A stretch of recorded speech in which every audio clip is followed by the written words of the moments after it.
Oh, if you like old school racing, you're going to love VP Racing SportsCar Challenge from Canadian Tire Motorsport Park. These tracks, there are not very many of them left. Punishing, unforgiving, challenging, and for all of the drivers in VP Racing SportsCar Challenge today, race one, well, it's going to be a learning curve. Welcome in, everyone. Brian Till along with Ryan Marine. And Ryan, a lot of these drivers have never raced at this facility before, and it is a lot to take in if you've not been here. It is eye-opening, that's for sure. The place is fast, it comes at you and just keeps coming at you. And it's a classic as well. Opened in 1961, this site was identified by the British Empire Motor Club back in 1958 as the potential site for a permanent racetrack. And when it was built, it was just the second ever built in Canada, and it has stood the test of time. Absolutely, and it is renowned for the challenges it brings. Where are we? Well, we're at Canadian Tire Motorsport Park. If you're an old school racer, you'll call it Mosport. Just east of Toronto, outside the town of Bowmanville, Ontario, sits this track, 2.4 miles, 10 turns. It has everything. Elevation changes, long, flowing, high speed, high lead G-load corners, I should say, and action everywhere. VP Racing SportsCar Challenge, 3 different classes, prototype class, and then 2 GT-based classes, and there's going to be passing everywhere. The long straightaway, down into turn 8, you can get it done. Tell you what, up and over the hills here, and down into turn 2, turns 3, into turn 5, this multi-class racing is going to bring some challenges, that is for sure. Slight hold right now because of some wall repair from a qualifying session that we just had. So they'll get the tires back in place up in turn 5, Moss Corner, and then we will be ready to go. Should be a great one, Ryan.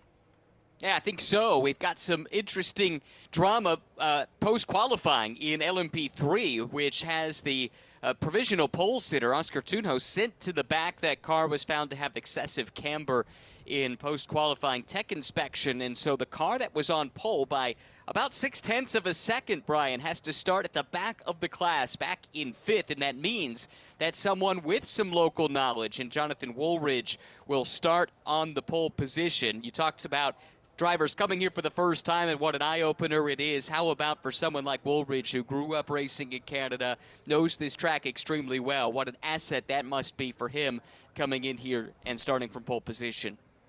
Well, and Woolridge won here in an LMP3 car a couple of years ago, so he not only knows the racetrack well, he also knows the formula, the car that he is sitting in. And in that LMP3 category, you're going to see 2 different chassis. There is the Ligier chassis, which Woolridge will be driving for MLT Motorsports, and then alongside him, Valentino Catalano from Gebhardt Intralogistics Motorsports. They'll be in the Duquesne, and we've talked about this before, Ryan. Those cars seem to really have different personalities. The Ligier seems to come to life just a little bit quicker, but the Duquesne seems to have a little better long-run pace and a little better straight-line pace.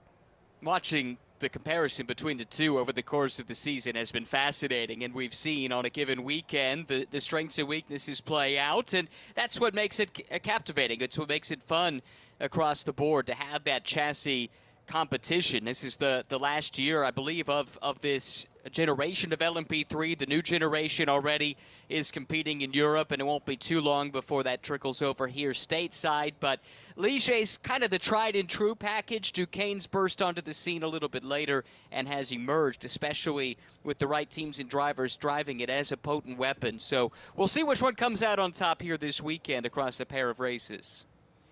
Couple of minutes away from the command to start engines. And what about GTDX, where Jake Walker on the pole yet again? I believe it's his 4th pole in a row in his Turner Motorsports BMW. But this GTDX class, new to VP Racing SportsCar Challenge this year, GT3-based machinery, the exact same GT-based machinery that you see in the IMSA WeatherTech SportsCar Championship. These cars are rocket ship fast, and I was actually talking to Adam Adelson yesterday aboard the Wright Motorsports number 24 Porsche, and he said the closing rates here are akin to what a GTP car has with a GT3 car in the WeatherTech Championship. Our closing rate to the GSX or GT4 based cars is massive, and we get down in that turn 2, 3, 4 area, watch out because it gets exciting.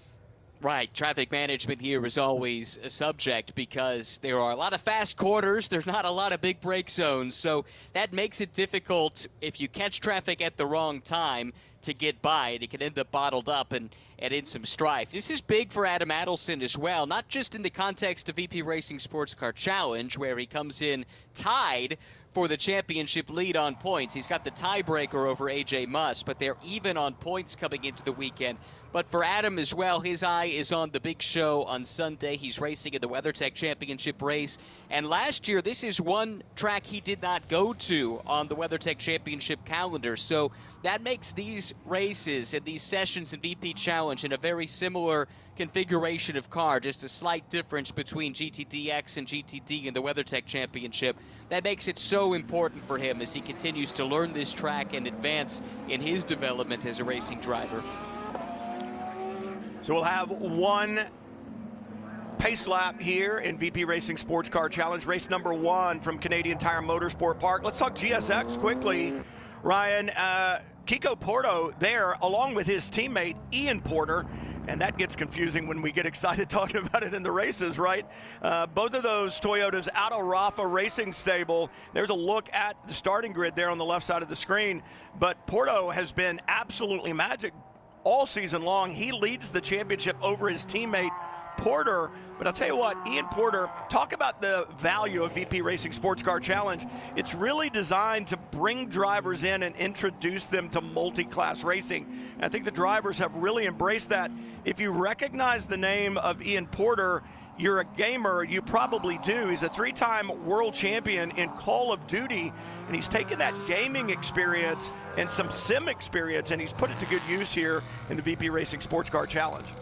It's such a cool story, and if you know him from the Call of Duty world, you probably know him under his nom de guerre, Crim 6. That's what he won all those championships with, the 38-time champion, 3-time world champion in Call of Duty. But this is a different animal for sure. He's the first to admit it. It's only his 2nd year of racing full stop in terms of tin-top real-world cars, right? And for him, it's been a remarkable journey to adapt. He says that the competition aspect of it, the preparation, the mental aspect of it is very similar from his gaming days, but it's a different skill set. He's been a quick study, though, winning races already, not just in the Bronze Cup class, but he actually won a GSX overall, let's say, race back at Circuit of the Americas race number 2. So one of the great stories of the season, and a star, I think, in the making.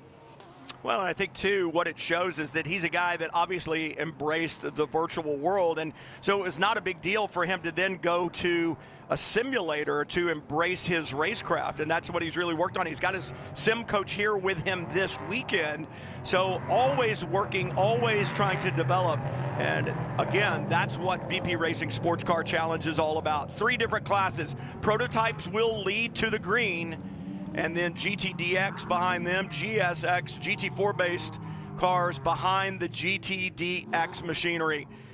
Pace car onto pit lane, and Canadian Jonathan Woolridge on the pole in that silver and turquoise number 54 Ligier. Outside, Catalano leads the championship. He wants to make quick work of Woolridge, but he's going to have his hands full. Green flies. We are racing at Mosport.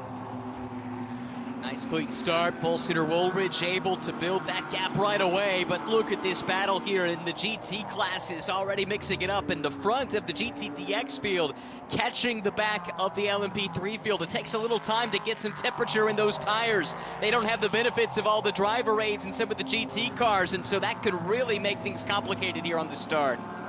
Absolutely, and Oscar Tunjo trying to move forward. Matt Dickin moving backwards in his prototype, and you called it, Ryan. No anti-lock brakes, and very little rudimentary traction control aboard the LMP3 machinery, and it's going to take a little while for tires to get up to temp and pressure, and meanwhile they are a handful, and Dickin being swarmed by GT traffic.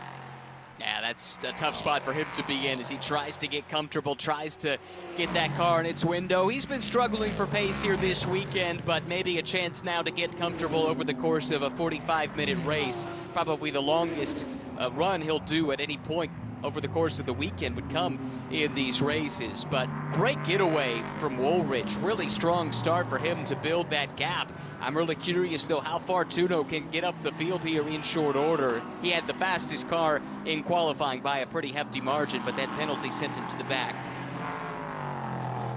Woolridge holds down the point at the end of lap 1, dives down into turn 2, and we talked about this just a few minutes ago.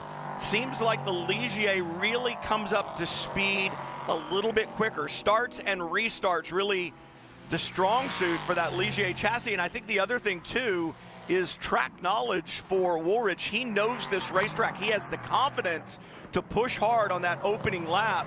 And he has already built a sizable lead to Valentino Catalano, the championship leader, who runs second. Yeah, I totally agree with that. Woolridge has so much experience here. He's a former Radical Cup Canada champion back in 2022, came up racing in the small single-seaters, Formula 1600, things like that in Canada, where he was a championship runner-up in 2021. And as you said, as a winner here in this car in previous years. A winner earlier this season as well at Circuit of the Americas in what was a wild race one there. But right now, in control of this thing at the very front of the field. Good battles in GSX, as you see Ian Porter and Clemens aboard the 76, both in Toyotas, having a go at it for second place. Clemens has gotten the better of Porter and is going to lead back onto the front straightaway, but this is far from over. 45-minute sprint race here, and we have a long way to go. In this racetrack, if you turn your attention away from it even for an instant, it can bite you in a hurry. Absolutely, have to stay locked in around this place. So many high-speed corners, not much runoff to speak of. It really does put the onus on the driver to stay locked in. And for Clemens, finally got that win at Mid-Ohio, race number 1. Did it from pole, had the fastest lap in the race. Had no luck at all in the season opener at Daytona, finishes of 11th and 15th. But since then, no finish worse than 3rd. He's on a bit of a run right now. But it might be too late already in the context of the championship, given how consistent Kiko Porto has been. Well, and that's the thing. I was talking to Kiko yesterday, and he's just such a cool young man. I asked him if he had ever been here before, and he said no, and the simulator does not do it justice. He said, the first time I went over the hill and entered turn 2, my eyes were wide open, and I realized that I had no room for error. And I think to a driver, everyone has said, even drivers who've been here for years and years, it is so hard to be consistent here at Canadian Tire Motorsport Park because of those blind corners. You think you're in the same spot that you were in the lap before, and you come over the hill and you realize you're 3 feet this direction or 3 feet that direction, and then you throw in traffic that we'll start to get into here in a few laps, and it just makes it even that much more difficult. Yeah, he's settling in, though, nicely. Leads the race in GSX. It's a 2-second lead now over Stephen Clemens, and Porto just did the fastest lap of the race in the class. Now, the fastest lap overall belongs to Oscar Tunjo. That's the purple machine, chasing down his teammate and championship leader, Valentino Catalano. And these two starting to squabble a little bit here for 2nd and 3rd. That's allowing Woolridge to pull away. It's now a 2.2, nearly 2.3 second lead for the Canadian on home soil. But the car we're watching here, the purple car, was the quickest in qualifying. Excited to see what Tunjo can do now that he's caught the back of his teammate. We're a little further back. Roland Kranz aboard the number 19, the BMW out of Autotechnic Racing Stables, running right now in the 7th position in GSX. But then back to this battle, and Tunjo watched that car bottom out at Purple Duquesne in turn 2. Big compression there, smoke out the back. And speaking of smoke, there's smoke off the right front for Kranz. Right front tire looks like it's down. Yeah, I agree. Right front looks like a puncture there for Roland, who's got a long way to limp that car back. He's on the Mario Andretti straightaway right now with the overall leaders coming up at a high rate of speed. A look back at what happened. Is this cause or effect? He goes wide. Not sure if he picked up the puncture or, okay, already down, and that's what caused him to get out there. Yeah, but great read on his part, right? He comes out of turn 1, realizes something is not right, crests the hill in turn 2, and just elects to keep his hand straight, slow the car down. He knows he's got a long way to go. He's doing a great job of getting it back, and he's another driver who had not been here before. I saw him yesterday, and he said, I'm learning a lot, but I'll tell you what, there is a lot to learn.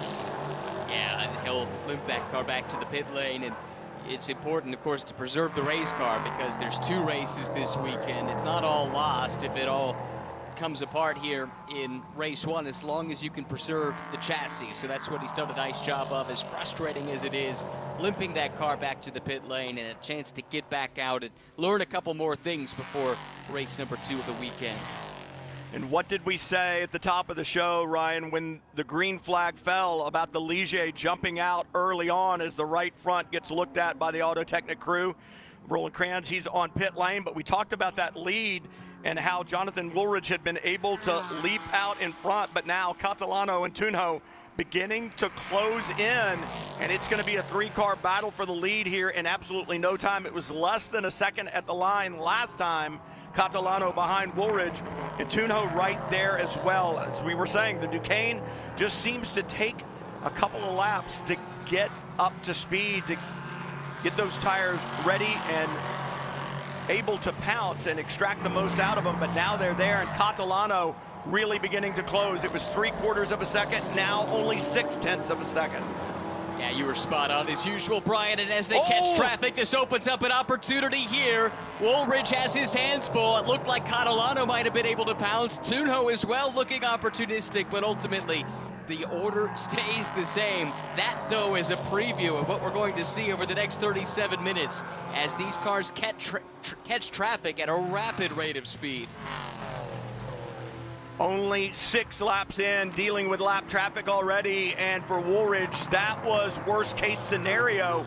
Ran up on that GT car right at the apex of 1, and it really caused him a problem. And as he tried to move right, Roland Kranz was coming out of the pit lane, and so that limited the space to the right there, and it really stacked things up, and it can change just that quickly. Catalano now there, flashing the lights. Oh, Catalano, I think, dropped his left side wheels in the grass there as he tried to get around the outside of Woolridge. Woolridge scrapping by the skin of his teeth, able to hang on to the lead. But, boy, this is really, really good stuff. Top 3 running nose to tail. Valentino Catalano, the 19-year-old German driver, right there in second place aboard the number 30. The red Duquesne chassis is lost a little bit this time, and you got to wonder, Ryan, a little debris, a little dirt on those tires. Is that set him back, and how long will it take to get the balance back on that car? Because Oscar Tunjo says, if you're not going to do it, I will. Yeah, exactly right. And Tunjo has been aggressive. We've seen that since he jumped in. A look at the inset bottom right, top middle of the screen, about just how close that was as they caught the traffic there. And then this is where Catalano got a little bit wide, tried to take a peek to the outside of Woolridge, and just ran out of real estate.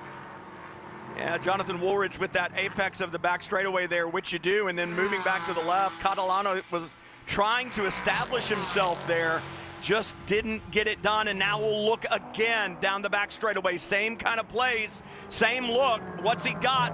Side by side, heading into turn 8. Hasn't cleared him yet, now he has. Valentino Catalano to the lead. That was a power move. That time he was able to establish his position to the outside of Woolridge.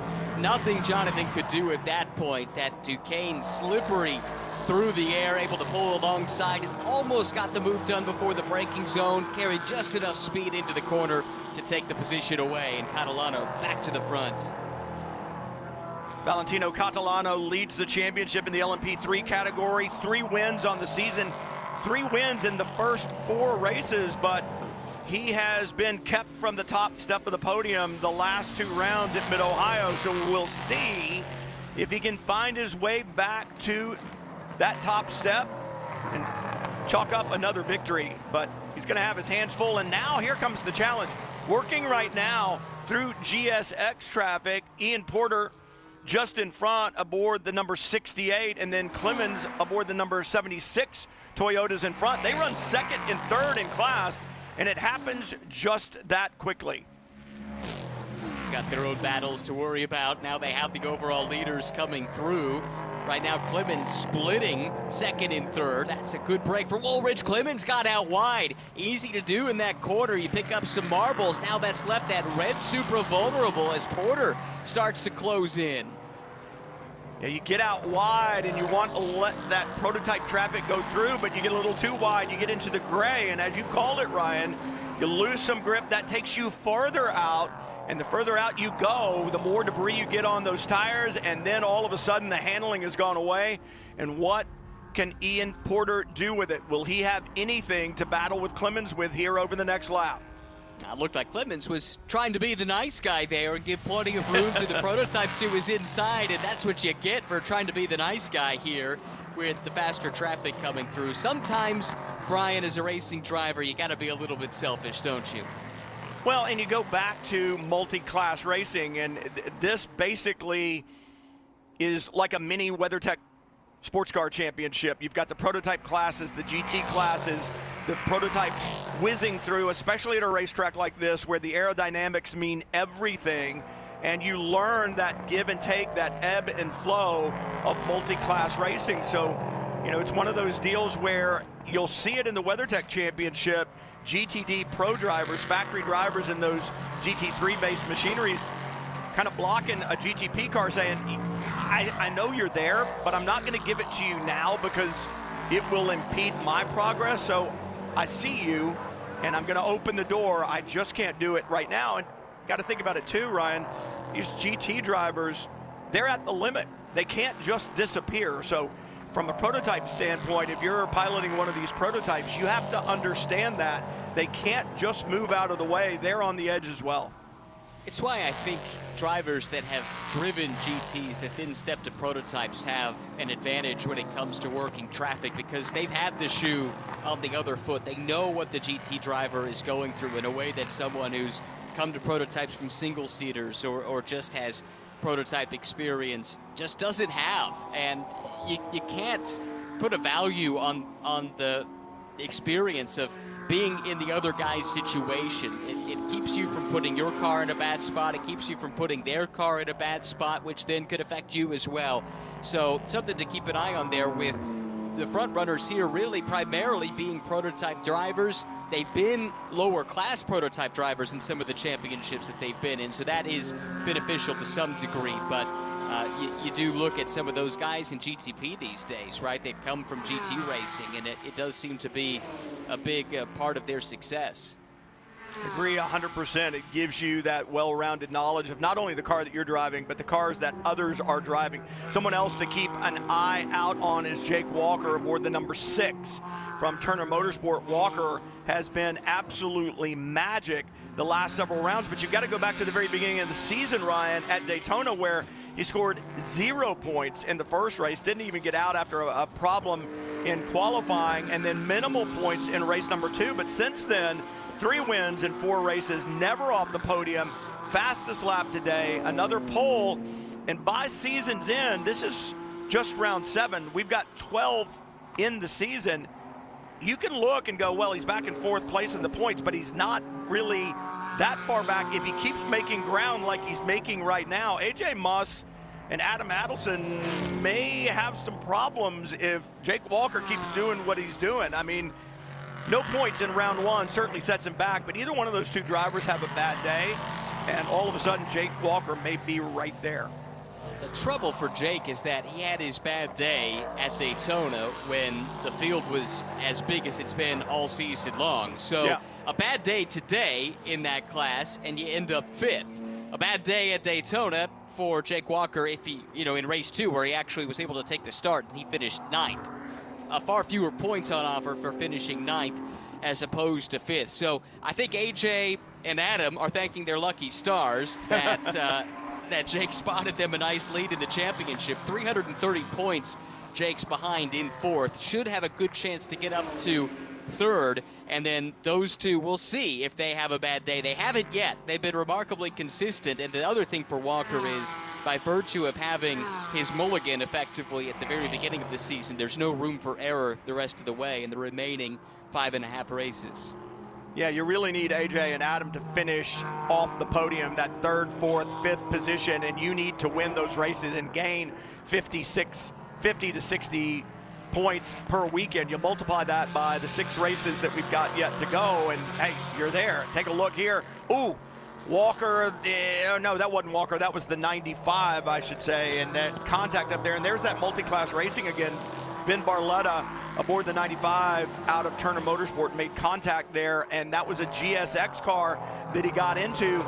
It's one thing when you're racing it within your class and you have a little contact and maybe somebody goes around, but the officials don't look kindly on a car in a different class moving a car in a slower class. So we'll have to see what race control has to say about that. That incident is indeed under review. Didn't take them long to make that announcement that they're taking a close look at it. Angus Rogers from Sarasota, Florida was on the wrong end of that here in car number 5. The KMW Motorsports with TMR Engineering entry. Tough for him there. Running down the order a little bit in 7th in class, and it was, as you say, the 95 car, Vin Barletta, that made the contact. And Vin currently 5th in GTDX, 9th overall. And you know that for Vin, he probably got to the turn-in, turned the wheel to go for a hole and realized the hole was rapidly closing. Got up on the curb to try to avoid it, but I think that may have made the problem even worse, right? Because it really pitched that BMW off the curbing, and that's what got him into the right rear of Angus Rogers' Porsche. Back up front, Kiko Porto has been absolutely magical this season. The fight really is for second in the championship. You mentioned that earlier, Ryan. And right now, Stephen Clemens doing what he needs to do to try to take that second place spot away from Ian Porter. They came into the weekend separated by just 50 points. So if it finished like this, he'd gain 20 points of that margin back on Porter. But again, we've got a long way to go. Round 7 of the season, we've got 12 in the season, so you've got time to get it done. It's true, and Porter is probably thinking as much about the bronze class battle that he is in for the championship as much as he is the overall, as much as he would like to fight for the overall GSX win. His focus really is on learning. This is still so early in his racing career, and he can learn so much from this guy, Kiko Porto, who has had such a strong season like we talked about, a 260-point lead in the class, 4 wins. He's had pole in 5 of the races now this season, looking for a 5th win. Just remarkable what he's done as he steps into the Super for the first time. And as we watch him on track, we got word that Vin Barletta was indeed penalized for that contact, and he has served his drive-through penalty. Was visiting with Ian Porter yesterday over at the Rafa Racing Transporter, and I said, how's it going? And he said, I'm tired of finishing second. And of course the problem is when he finishes second, he typically finishes second to this man on the screen right now aboard the number 8, and that is Kiko Porter that we were just talking about, but Porto, I should say, that we were just talking about. But it was really interesting, the mindset of Ian Porter, that champion's mindset. Go back to the esports world. He knows what it takes to win a championship, and you can say, well, that was in a completely different type program. Well, it's not. I mean, whether you're a champion chess player, tennis player, golfer, race car driver, there's that champion's mindset. He has it. He studies. He wants to be better. He wants to get better. He wants to know what he did wrong and how to make sure he doesn't do that in the future. He's a sponge, and he's learning, and you can see the results. He said, quite honestly, I was surprised at my pace when we came here because I'd spent a lot of time on the sim, and then we got on the track, and lo and behold, it worked. And so my hard work is paying off, and it is. And you look at the success that he's had, and he may be frustrated with finishing second all the time, but I'll tell you what, it's been an impressive season to watch him learn and move forward and run where he does. When I met him at Daytona, I don't think, I mean, you always have a goal as a race car driver to win races and do well, right, Ryan? But I'm going to believe that he's probably surpassed what he thought he might be capable of doing with the results that he's seen so far this season. Yeah, I think he's ahead of schedule, that's for sure. I got a chance to see firsthand as he jumped into a real car for the first time last year, racing in Porsche Sprint Challenge. That was a series I was covering, and he scored 10 wins in his first season of racing. So that's partially, I think, where the frustration comes from, because he came into that season thinking, I'm going to have to work at this, it's going to take a little time, but the success actually came really quickly, and that almost recalibrated his thought process on what was achievable. He's trying to get to the WeatherTech Championship someday. He's trying to race at Le Mans someday. And as he starts to pile up these wins, and as he gets faster and faster, those goals are that much more achievable. They seem like they're right there. But I think you're spot on with the mindset aspect of it. Being a champion at the highest level of anything, you can take what made you good in your preparation from one discipline to another, and the way that he has focused in and committed his time to his motorsport has been utterly remarkable. Lost 40 pounds ahead of his first racing season, spends so much time on the sim. He turns up as prepared as anyone, and that's a big reason why he's been able to jumpstart his success.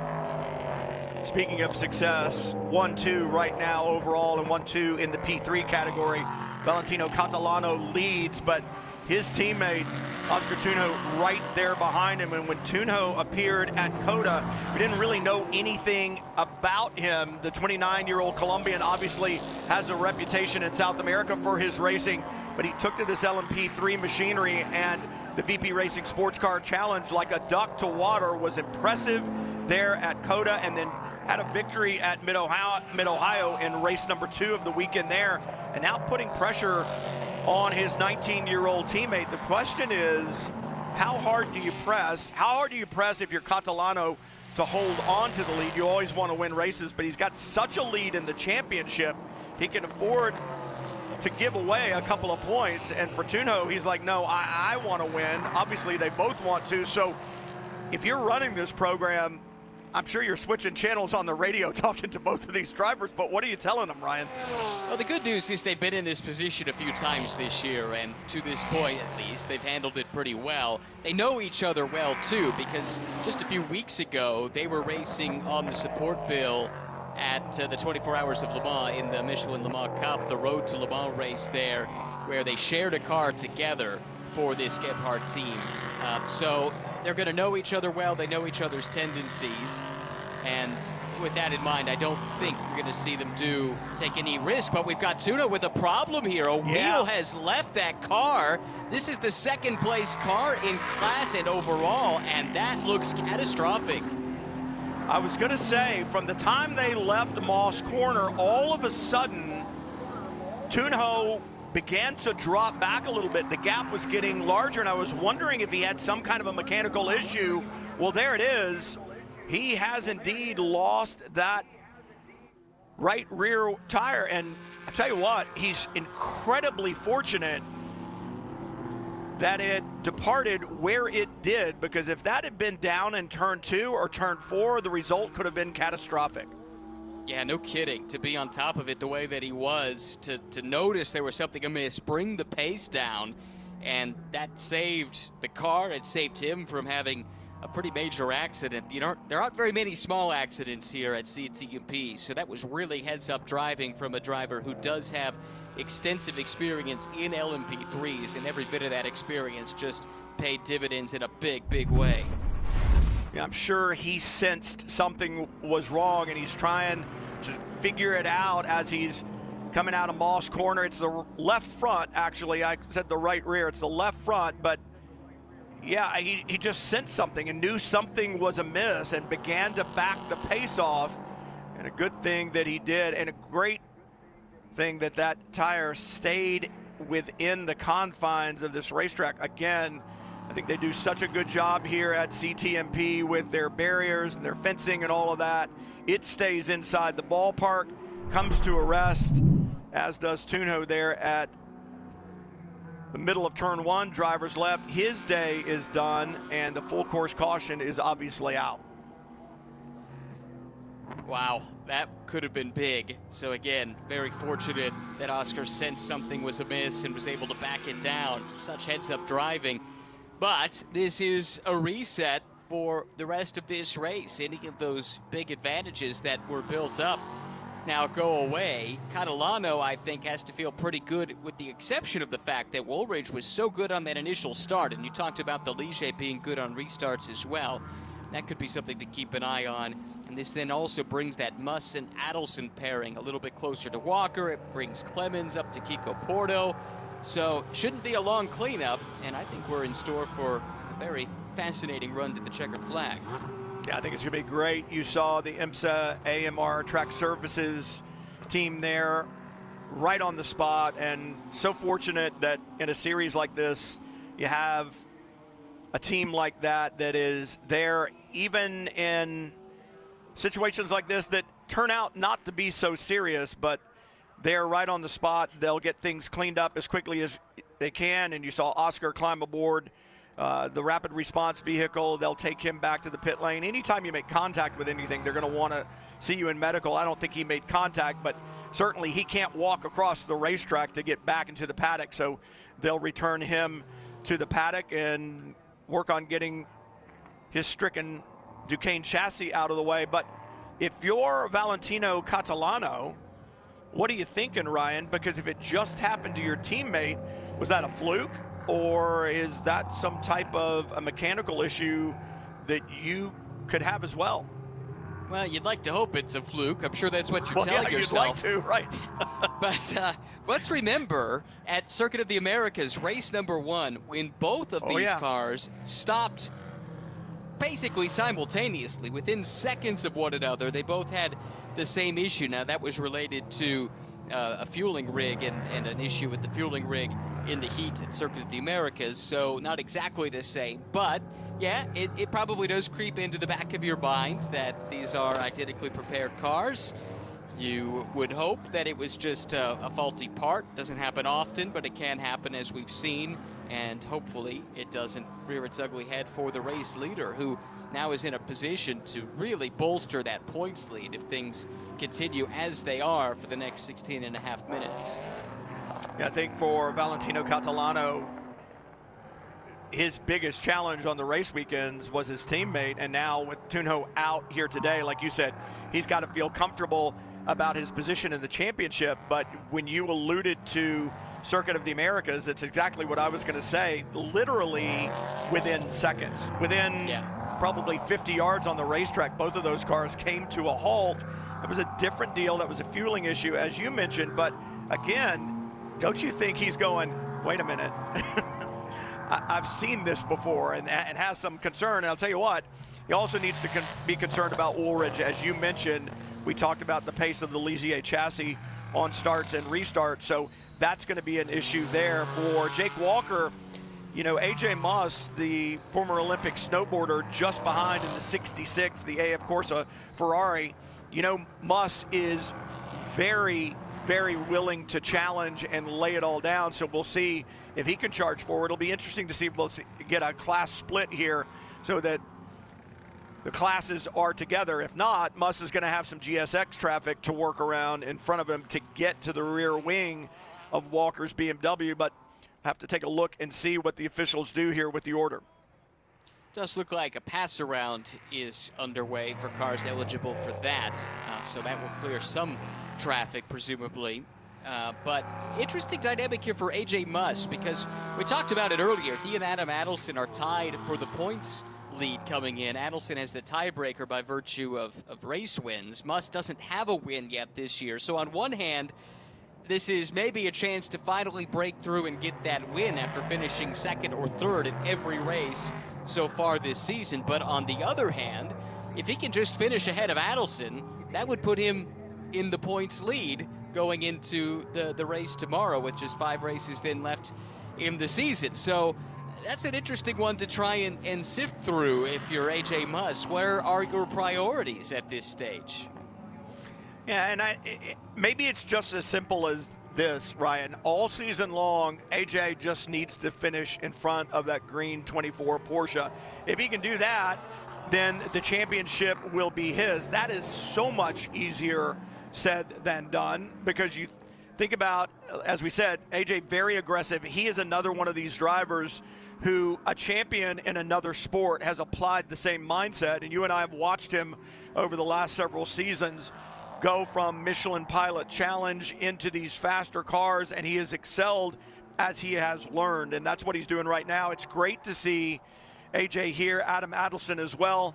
And I was talking to Adam yesterday, and he said, I love this championship. It is so valid for so many reasons, and I think it's why you see in the first year of GTDX being allowed into the VP Racing SportsCar Challenge, you know, a good number of cars come in and test these waters. It's a great place to run. It's a great place to get experience.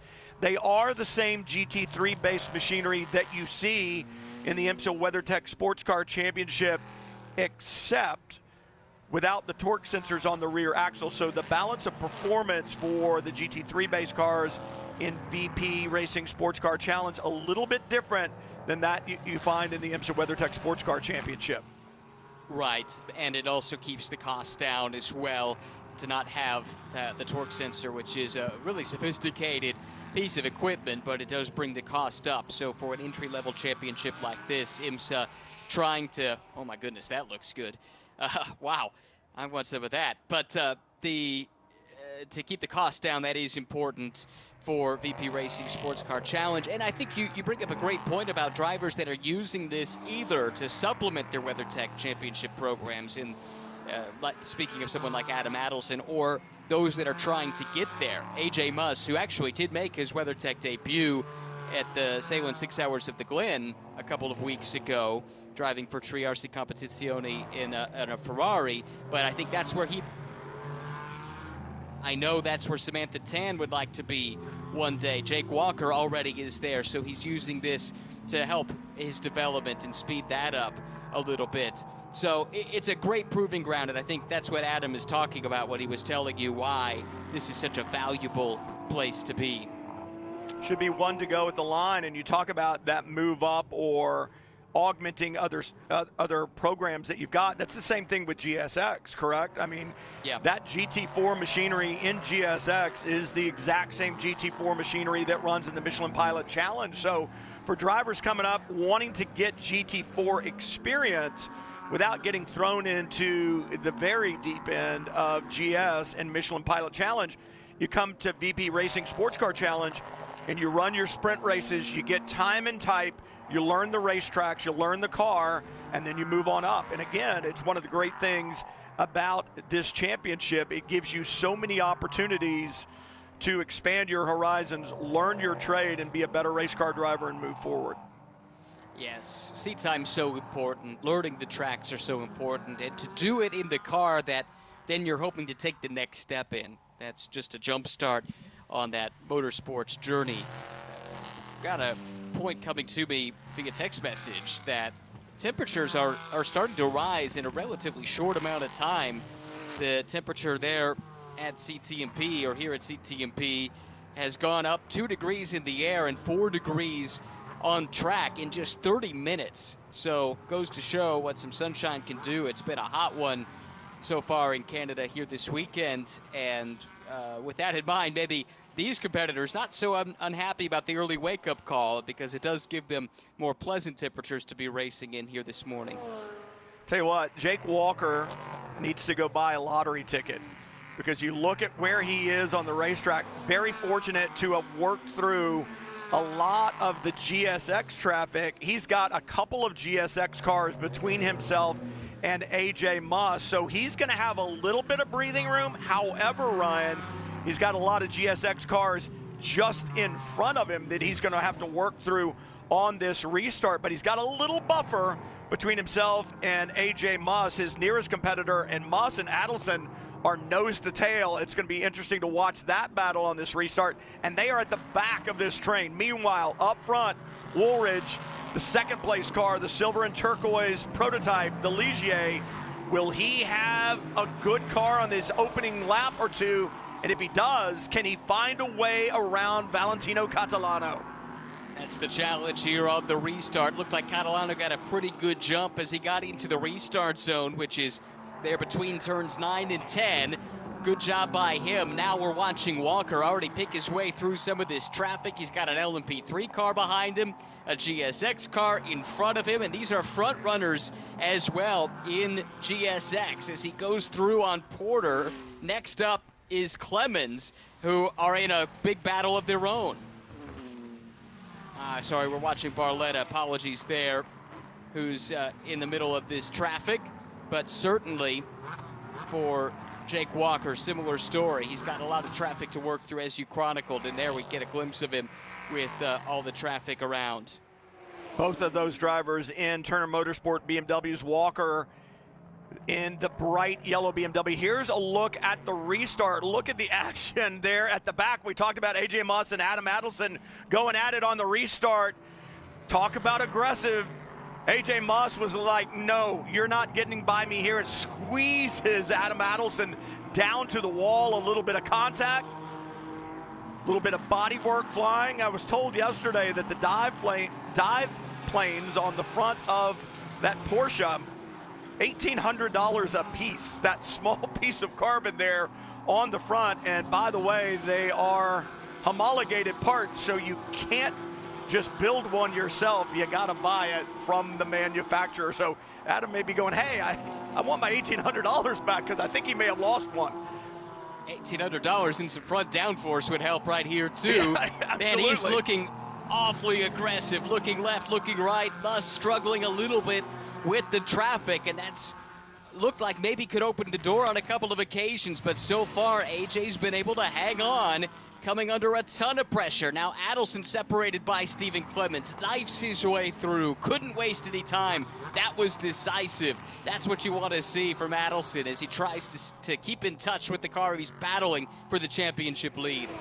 Yeah, nice, aggressive, clean move by Adelson to stay with AJ Moss.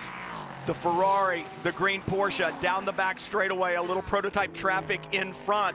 They'll run very similar speeds down the straightaway as the P3-based machinery. Now side by side, Adelson to the outside, and the 36, the prototype, is going to be a bit of a pick there. Matt Dickin trying to stay out of the way, but it balks Adelson's progress. But what he has shown AJ Moss is that he has a very fast Porsche underneath him, and he's got time. Just over 6.5 minutes to go. Plenty of time for Adam Adelson, although Muss there through turn one looks to have the legs on the Porsche. Very aggressive, gets to the inside of the GSX leader, and that's going to be big because it again balks Adelson as he works his way through this traffic. That cost him some time. Now though, Adelson is clear. These two, second and third in GTDX, clear of the GSX traffic, and now it's a straight fight, it would appear, to the checkered flag. Oh, but you got to know that Adam Adelson's team should be on the radio with him across the wire. The 66, AJ Moss, will be assessed a time penalty for that move on the front straightaway. 10-second post-race time penalty for incident responsibility there on the front straightaway. AJ Moss needs to put the hammer down and find another 9.5 seconds. 8.5 seconds if he wants to hold on to this second place position. Wow, that is a huge penalty in the context of this championship as well, because it effectively, as they run, would give the position to Adelson, which would give Adam the championship lead, and he has the tiebreaker by virtue of the wins that he's put together this season. So this is really, really big. It was aggressive there, no question about it, from Muss. It was aggressive as well from Adelson, who immediately pounced on that restart. And you said it, Muss was pretty quick to say, nope, not happening here. But Adelson had established himself in that position. So that must have been what race control was looking at. I want to believe that had there been no contact, it might have been a different call, but I think that race control believes that the Ferrari, take a look at it again, moves in response to the Porsche being there. Porsche's there, he moves over in response, and then the contact is kind of the coup de grace. That's what said, all right, enough is enough. Perhaps a warning for blocking if the contact isn't there, but once the contact is made and potential damage is done to Adelson's car, I think the officials just looked at it and said, we've got to call incident responsibility there. Yep, well, now Muss has his head down. He's trying to build that advantage over Adelson, but he doesn't have much time to do it. It's up to 1.2 seconds. My question is, how close is Samantha Tan? No, she's way, way back. So I was wondering if that penalty could cost AJ an additional position. It doesn't look like it will, as they run at least. So I guess that's the only positive there. But that's a tough way to lose not just the spot, but also a share of the points lead. For Valentino Catalano, he has been kept off of the top step of the podium at both rounds at Mid-Ohio, and that has not sat well with the 19-year-old out in front. And for Woolridge, he was able to hang with Valentino Catalano on the first lap after that restart. The Ligier chassis, once again, like we said, coming up to speed relatively quickly, but then Catalano just beginning to pull out little by little. And with just over 3 minutes to go, he is looking for his 4th victory of the season, and that will just continue to extend a points lead over Brian Thenis and Oscar Tunjo that may be insurmountable. It looks that way at this stage, barring something catastrophic. Catalano's just been super quick. The Gebhardt team, I think, has been really impressive as well, coming over and doing a full season after moonlighting at the tail end of last year.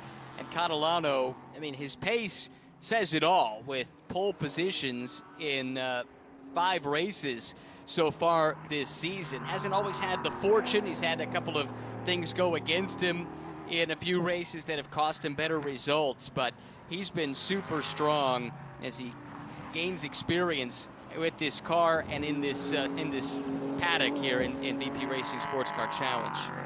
And Jake Walker doing everything that he needs to do in GTDX. He leads there, looking for another victory on the season for him. 3 in a row, and then another podium in round 2 at Mid-Ohio in race number 2 of the weekend there. So he's been on the podium in the last 4 races and looks poised, if he can continue to negotiate this racetrack here over the next couple of laps, looks poised for yet another victory. And like we talked about, he is closing down little bits at a time. Does he have enough season left? And is there some bad luck on the horizon for AJ Muss and Adam Adelson at some point in time in this season that will perhaps put Jake Walker back into the championship fight? He's doing everything he needs to do. You can't do any more, right, Ryan? So he'll put his head down in that Turner Motorsport team doing what they do, and that's fielding very fast BMWs for their drivers, and Walker taking advantage of that.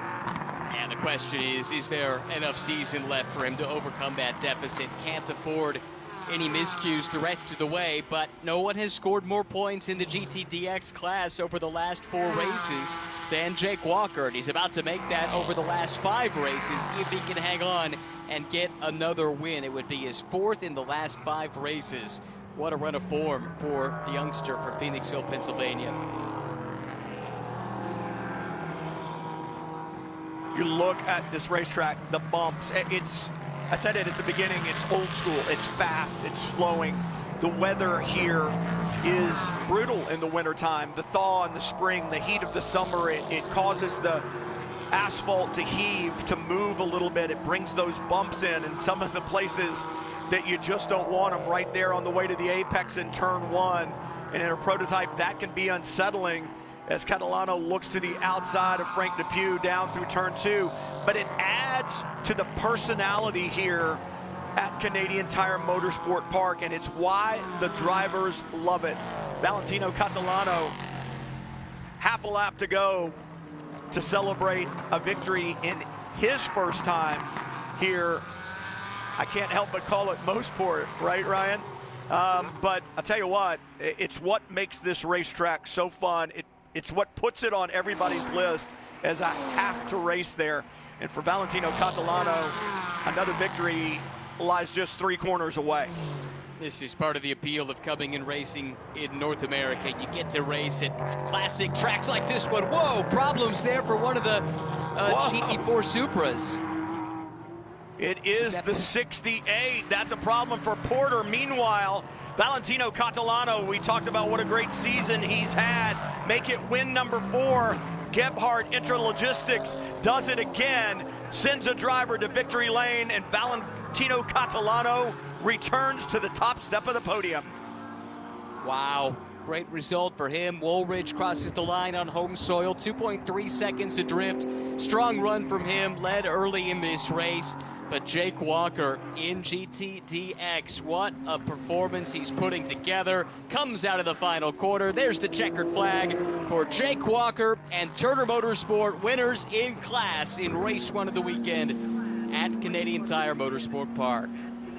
One more winner yet to crown, and it looks to be Kiko Porto if he can avoid problems here on this last lap. We talk about problems. We saw it for his teammate in Porter there in turn 8 last lap. Porto down the back straightaway now. No traffic around him, clear sailing. You just have to remain focused, and I'm sure that young man will. When you look at the season that he has had, it has been spectacular. The 21-year-old Brazilian, one corner yet to go to see yet another checkered flag, his 5th on the season. Kiko Porto, Rafa Racing, they win here in Canada. Just one finish for Kiko outside of the top 2 this season. That's how consistent he's been.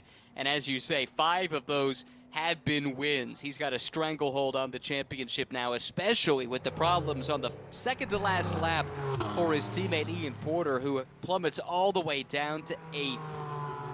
I'm not sure what happened. We saw the smoke. I don't know if he had gotten contact with another car or simply cut a tire down, but that's why it's not over until it's over, right? And for Kiko Porto, you know, he was holding his breath. Think about what Rafa Racing has done. That program across all of the series that they run in, 36 podiums, 15 wins, a 65% plus podium rate, almost a 28% win rate. So that'll go up today with a victory here in 55 races. It's just absolutely incredible what they have built. So impressive stuff, and impressive stuff once again for Valentino Catalano, who takes the victory. Gebhardt's going to celebrate. And you talked about it. They arrived here in VP Racing SportsCar Challenge at the end of the 2024 season, and they have shown that they belong. Catalano with the victory there, and Jake Walker strong again in GTDX. Strong again in GSX for Kiko Porto. So some of the powerhouses of the season so far having extremely strong days. I guess the exception is Walker, just with the struggles he had at the very beginning of the year. But he's on a run of form unlike anybody else at this stage in the season. Well, yeah, and we also saw A.J. Muss slip down after that time penalty at the end. So that's changed the championship. Adelson should have it now in GTDX as you look at the rest of the field. Ian Porter, after a great run in the top 3, back in 16th position overall with that late race problem there in turn 8. And you got a feel for Oscar Tuno as well, who looked like he was on for, at the very least, a runner-up finish. He was putting pressure on his teammate in the eventual race winner right here, Catalano, before he lost his left front wheel, and that saw him stranded by the side of the road, and he will not get a representative finish here today. It is an awesome racetrack with some of the best sports car fans, I'll just call it racing fans, in all of North America. They're here every time the cars are on track, and they got to see a great one here today. Another round of VP Racing SportsCar Challenge coming up tomorrow. Championships still at play, and the racing sure to be great. 3 different classes in VP Racing SportsCar Challenge, and we'll bring you more action tomorrow. For Ryan Marina, Brian Hill, we'll see you tomorrow here at Canadian Tire Motorsport Park. So long, everyone.